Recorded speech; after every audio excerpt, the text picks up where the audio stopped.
সম্মানিত বন্ধুরা, আশা করি আপনারা সবাই ভালো আছেন। তো আলহামদুলিল্লাহ আমি ভালো আছি।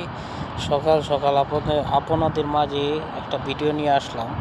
তা বাংলাদেশের যে পরিবেশ আর এই বাংলাদেশের স্থাপন করার জন্য যেসব নেতাকর্মীরা এই বাংলাদেশ পাকিস্তান থেকে ছিনিয়ে আনছে, সেই সব নেতাকর্মীদের ওখানে কোনো মূল্য নাই।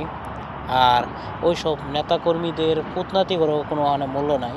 কারণ এখন দেশের যে প্রশাসন, দেশের যে সরকার যেভাবে দেশ চালাচ্ছে, এভাবে যদি দেশ চালায় তাহলে আমাদের দেশ গরিব হইতে মোটামুটি 2-4-5 মাস লাগবে না। কারণ আমাদের দেশ এক পর্যায়ে অনেক ভালো, অর্থনৈতিক দিক দিয়ে অনেক ভালো উপরে গেছিল, উন্নয়নের দিকটা অনেক ভালো উপরে উঠে পড়ছিল।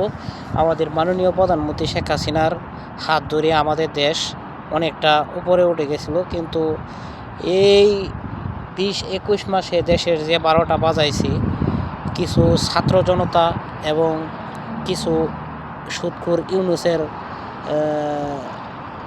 ফুলাফান এভাবে দেশটাকে আসলে নষ্ট করে দিচ্ছে। তা আমাদের আওয়ামী লীগের নেতাকর্মীদের উপর অত্যন্ত হামলা মামলা এবং কি নির্যাতনের শিকার হচ্ছে। তা এভাবে যদি মানুষকে হামলা মামলা নির্যাতনের শিকার করে তাহলে বেশি দিন লাগবে না, দেশের জনগণ আবারও খেপবে। ইনশাআল্লাহ আমাদের মাননীয় প্রধানমন্ত্রীকে আবারও সেলেট দিয়া আমাদের বাংলাদেশে ফিরিয়ে আনবে দেশের জনগণ, এই আশায় আমরা করি।